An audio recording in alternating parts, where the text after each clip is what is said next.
Good morning, everyone. Hi, good morning, Jeff. How are you doing? Good to Morning, see you. Jeff. I'm doing well. How's the air quality and such with all the fires out there in California? Today and yesterday was pretty okay. We had rain in Palo Alto, so it cleared up a bit. We had Yeah, blue sky for 2 days. that's kind of unique over the last few weeks, huh? Yeah, it is.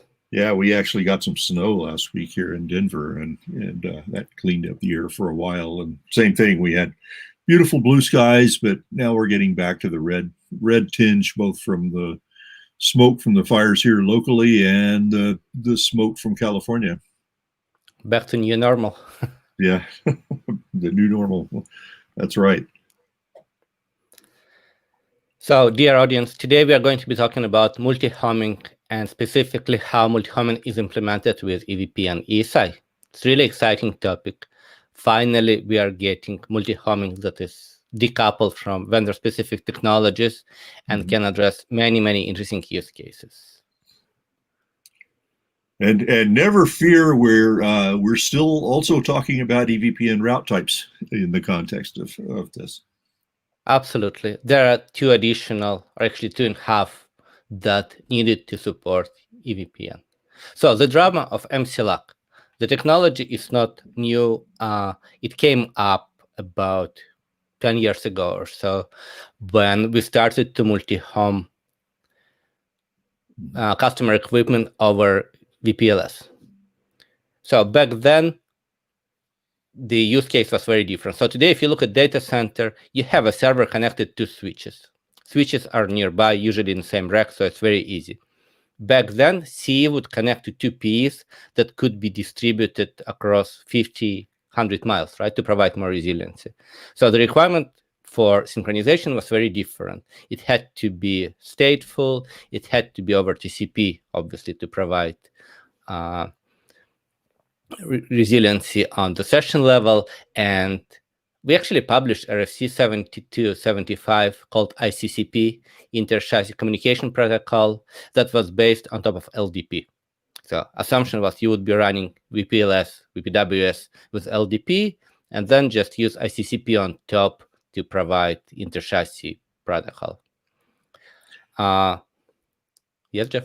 Yeah, I was just going to say, a question I've gotten quite a bit, and I'm sure you get the same question, is, well, why in the world are we using MLAG or MCLAG, whatever you want to call it, in EVPN environments when ESI was in the EVPN specifications all the way back to, what was it, RFC 7432.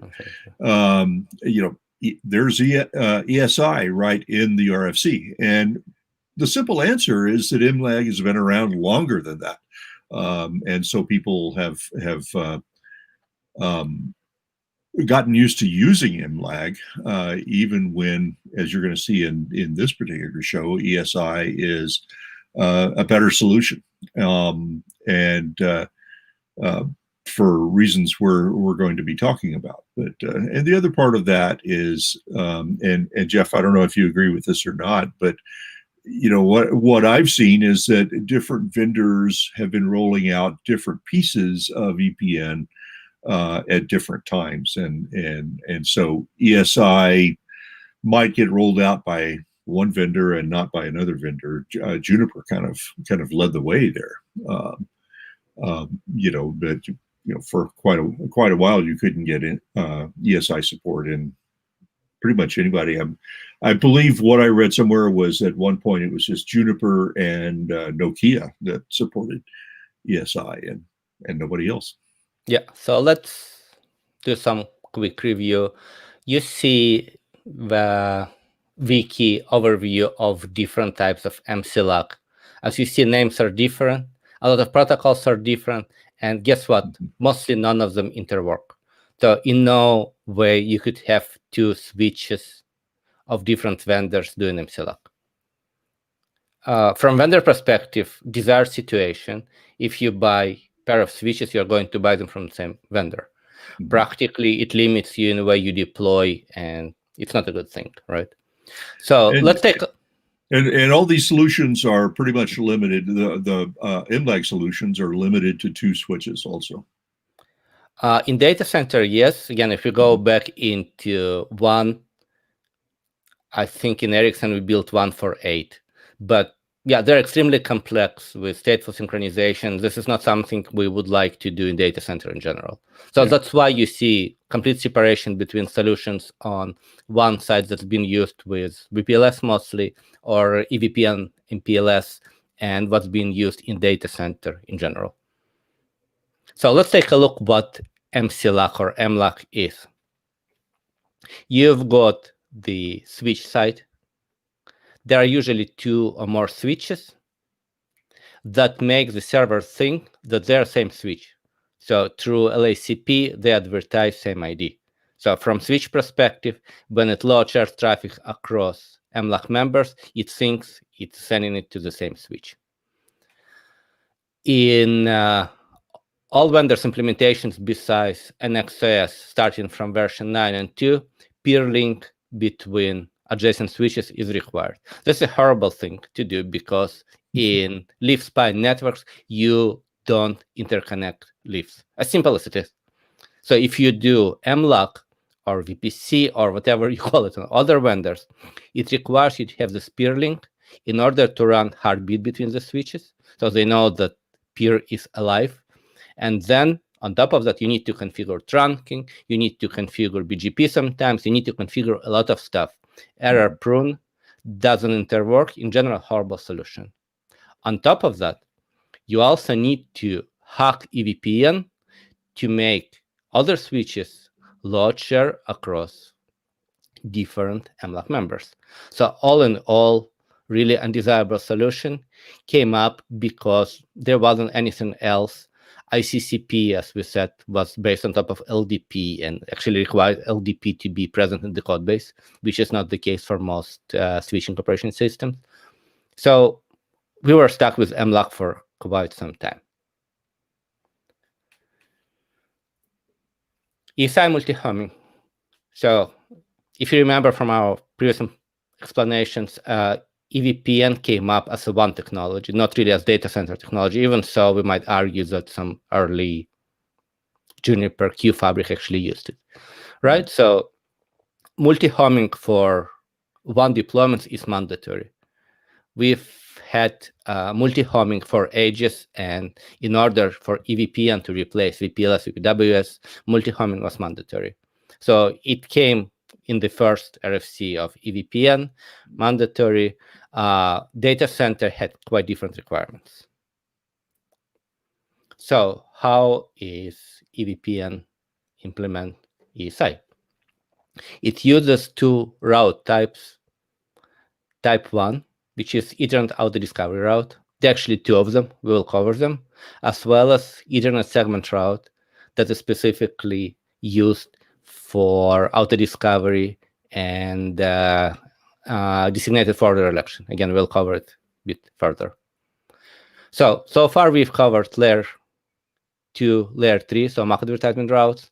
We've covered type 3, which is a multicast route used for sending bump traffic, and prefix route, which is just routing in a VPN, right? So now we are going into type 1 and type 4.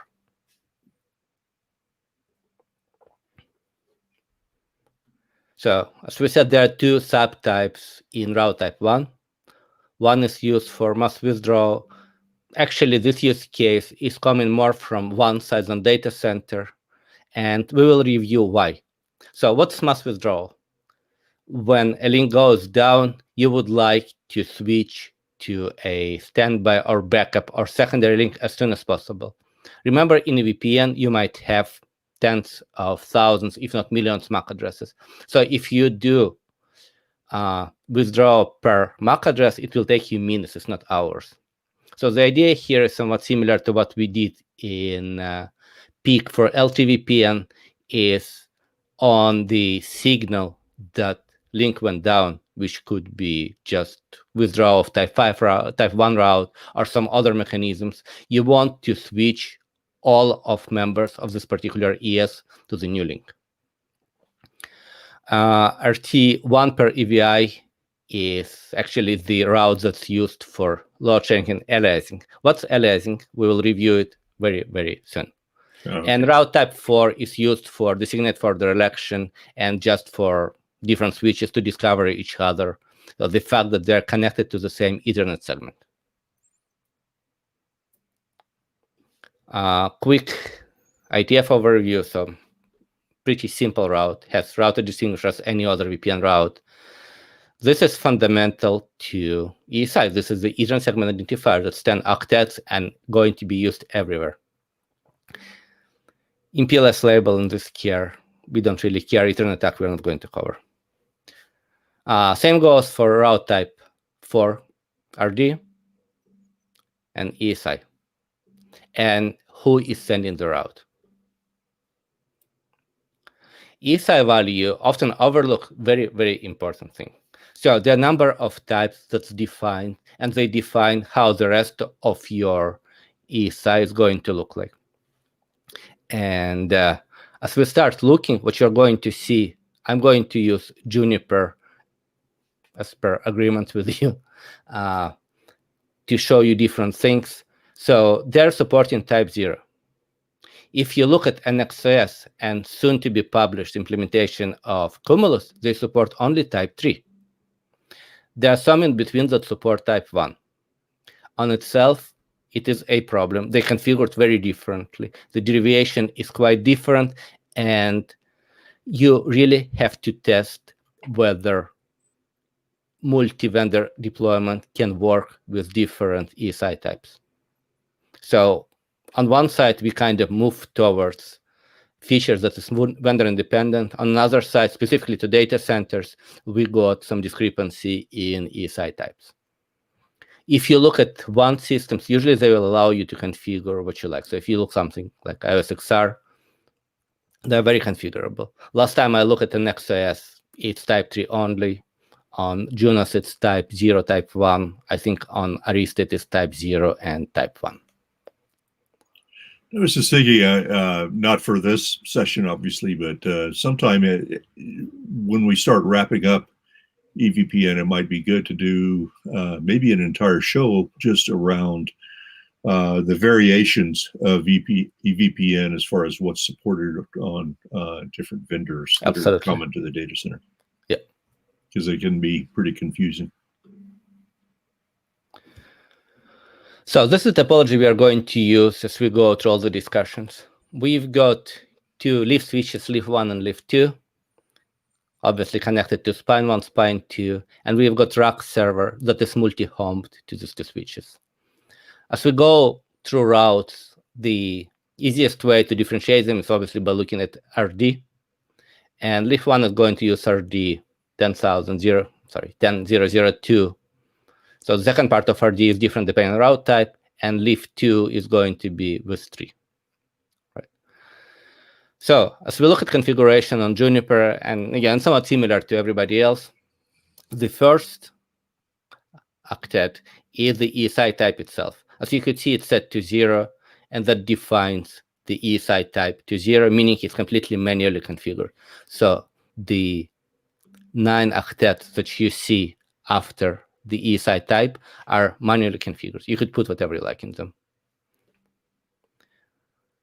So specifically on Juniper, this is a place where you configure whether your ESI is all active or active standby. In data center, we normally use all active only. There's absolutely no reason to have standby links.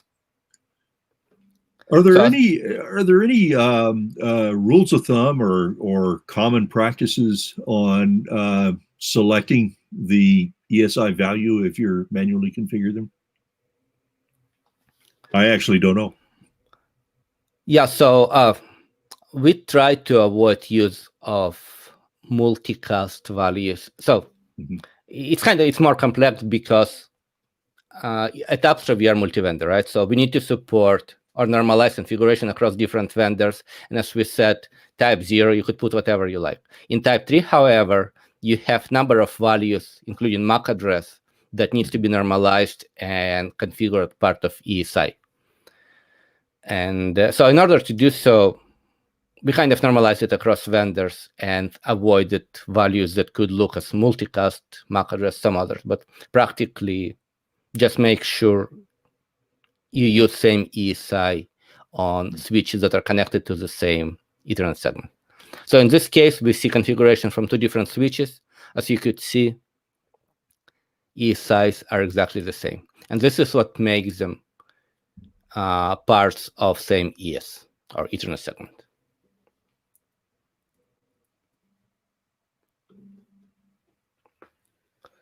So let's start with route type 1. As we said, there are two types of route type 1. There is one per ES and one per EVI. They're used for different reasons. So this is configuration specific to Juniper, but again, it's somewhat similar to everybody else. So what you could see here is that you've got two routes that are generated for local ASI, and you've got routes that are received from remote switch. So why do you see two paths? Remember, we've got two spines. So there are actually two paths. So one of them with IS path of 1513, another of them is 1512. So same originator, 64.515, but two different spines. 512 here, 513 there. So vanilla BGP. So when we look at different switches, you see exactly same view, because obviously they're symmetrical in their configuration. Both have single ES configured. You just see that this one is originated by leaf 1 and received from leaf 2, and symmetrically here originated by leaf 2 and received from leaf 1. So route type 4, and we're going to have yet another view on it. Same story. You've got locally generated type 4, and you've got type 4 received from the peer. So every time you look at the route, just look at RDs. They're the easiest one to identify. And you could see that RD that ends with 2 is local. RD that ends with 3 is from leaf 2. So again, since we have two spines, we've got two paths available. Looking at leaf 2, exactly the same story. So the interesting point about route type 4s, only switches that participate in the same ES should import routes and export routes. So we don't want leaf 3 to import type 4 routes from leaf 1 because obviously they don't participate in the same ES. So how do we do this? Very elegant solution. In order to make sure that only switches that participate in the same ES import each other routes, we've introduced new route target at type 06 called ES import RT. It is auto-derived from the ESI value. So this is the extended community ES import RT. And if you look at the value is exactly 6 octets of the ESI. Since we have to configure same ESI in order for switches to participate on the same ES and others be able to load share towards the switches, we make sure that everybody that has same ESI configured will export type 4 routes with route targets next to normal route targets set to the value that is in ESI as well as to import it, right? So we are making sure that leaf 1 and leaf 2 will export and import each other route type 4. Why is it important? Route type 4 is used for DF election. DF stands for designated forwarder. You might be familiar from multicast technologies. So why do we do this? As you know, all the broadcast, multicast, and non-unicast traffic has to be flooded. I mean, it's a switch behavior, right? So when any of the switches receive BAM traffic from leaf 3, it will flood it, and obviously server 1 will receive a copy of it. Since it's flooded, leaf 3 will send it to both leaf 1, and leaf 2. So DF election chooses one switch to forward bump traffic towards its clients. So if we wouldn't have it, leaf 1 and leaf 2 will start sending traffic to server 1. In this case, if leaf 1 is chosen as DF forwarder or designated forwarder, only leaf 1 will send traffic to server 1, and leaf 2 will drop this traffic. So this is how RT4s are used. Kind of an important background assumption on here is that obviously leaf 1 and leaf 2 are in active mode. We're not doing any kind of active standby. Not in data center situation. No. Yeah, exactly. It's not something you would want there. Yeah, so you will see this behavior on every vendor. EOS exposes configuration for target.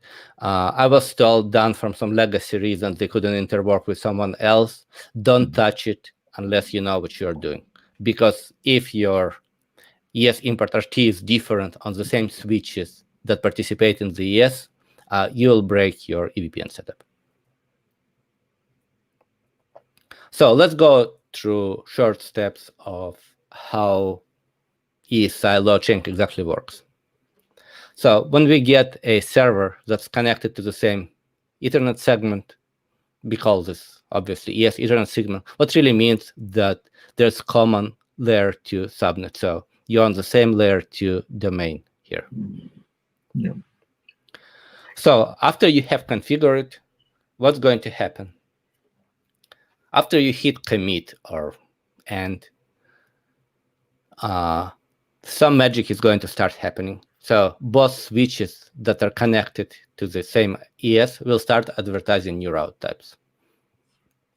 In order for this to happen, this interface must be up. So if you are using bundles or aggregated Ethernet or LUX, the state of this interface must be up in order for EVPN routes to get generated. So we will get route type force.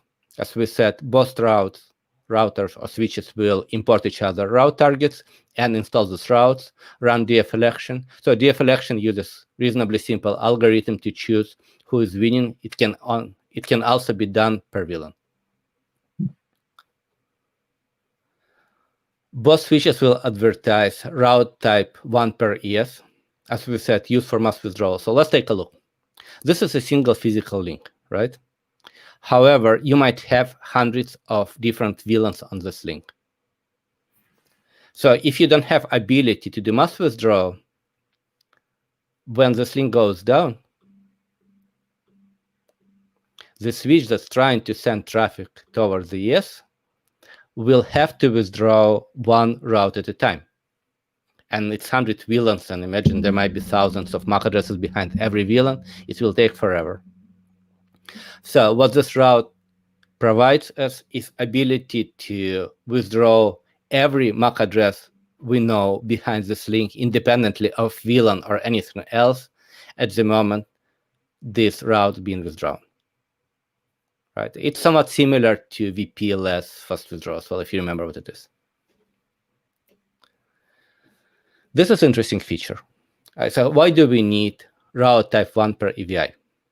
So as we said, while it's a single physical link, more than one VLAN or EVI could be advertised. And why do we need this granularity? Because we need to be able to load share as per EVI. And this is where aliasing is used. So let's start from the beginning. The server sent a packet that hashes to switch 6. Switch 6 will advertise routes based on this knowledge. Switch 4 will receive this packet. How would it know it can send traffic also to switch 7? Because remember, switch 7 didn't advertise anything, only switch 6 did. So aliasing is exactly that. Since the switch knows that they're connected to the same ES and knows that both share same EVI over that ES, it can safely send traffic to either 6 or 7, and the server will receive traffic. So this is what aliasing is used for. There's similar solution for route type 5 called proxying. We will cover it in one of the upcoming sessions. So in a nutshell, aliasing means that aliasing enables load balancing across the topology, even when a MAC address is bound to just one switch. Correct, because here we are using some load sharing machinery, and it's going to load or to hash traffic into one of the links, not to two of them, if flow is the same. Right.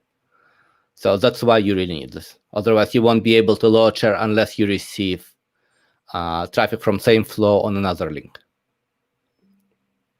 So this is how route type 1 per EVI is used. Yeah.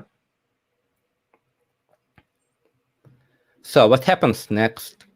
Both switches are going to populate Esi value in route type 2s. So if you remember when we were reviewing route type 2s, Esi has always been set to 0. Now Esi is going to get the value configured here. So when the switch 4 receives MAC route with Esi set, it is ready to start sending traffic towards this MAC address, towards either switch 6 or 7. So let's take a look at how everything looks like. So we've connected server to switches. We've configured everything. As we said, we are going to set route type var per ES. It's going to say, hey, I'm connected to switches 6 and 7, and I'm using ESI of 01. And how do I know it's actually RT1 per ES? Because Ethernet tag value set to FFFFF, standing for max Ethernet segment.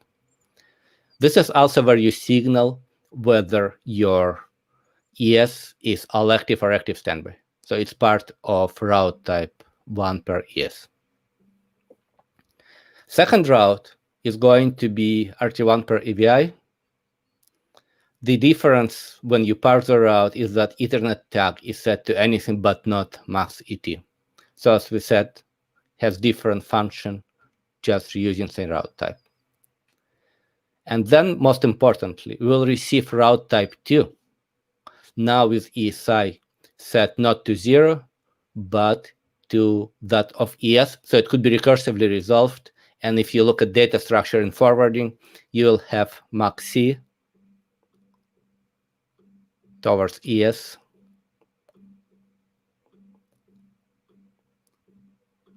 towards 6 or 7. So why did it take time to implement this? So number one is obviously supporting BGP.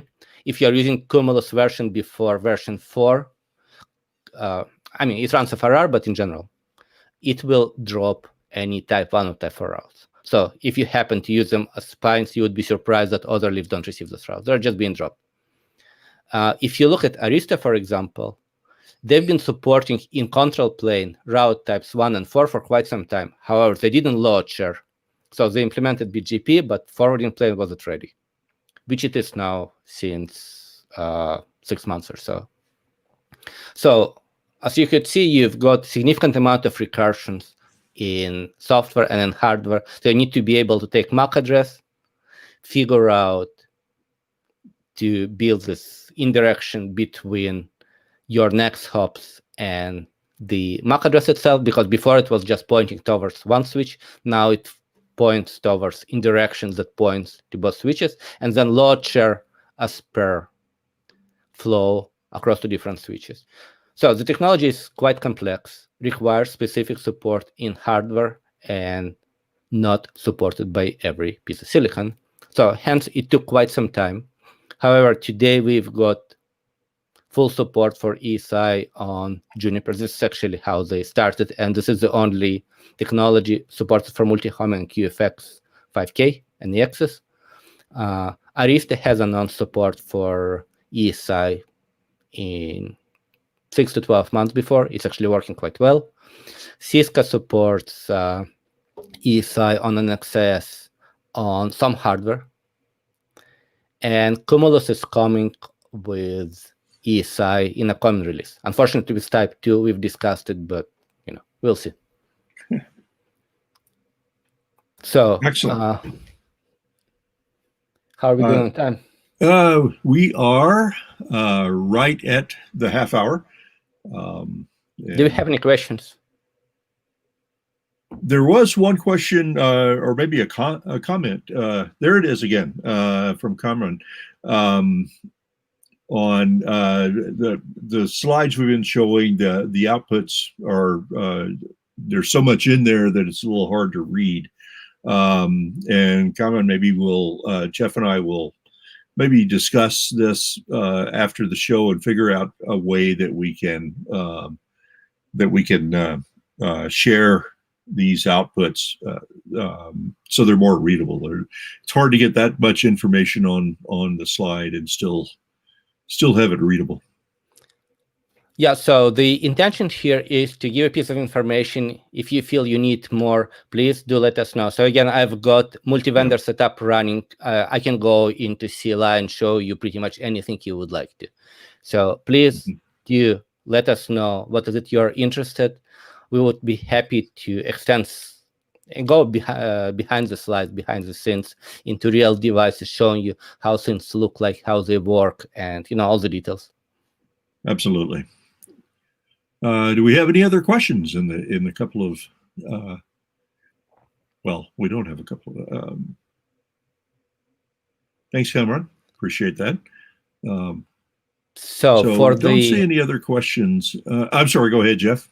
So for the next session, 2 weeks from now, we are going to be participating in an NFD event. Please do join us, watch us. We are going to show a lot of cool stuff. So we are not going to be doing this podcast specifically. The next one is going to be 4 weeks from now. Yeah. So we'll be returning on the 15th of October, I guess. Wow, this year is really going by. Yeah. October 15th will be our next session. And I'd like to remind everybody, if you are enjoying these sessions, please be sure to follow the sessions on YouTube and click like. It very much helps us both in terms of getting feedback and getting these sessions out there. We know that there's a fairly small group that follows these live sessions, but there's a whole lot more of you that follow on the YouTube recordings, and so we want to be sure that we're getting those out there for everybody. Hey, thanks everyone. We're looking forward to your questions, and I think specifically ESI would definitely require at least one more session, if not more. It is a reasonably complex technology, especially if you start looking into multi-vendor deployments. So we'll do it together, and there's some really exciting stuff ahead of us, such as DCI, such as how do you troubleshoot this stuff, right? Yeah. And we will see you in a month. See you, Jeff. Thank you, Jeff. See you. Stay safe.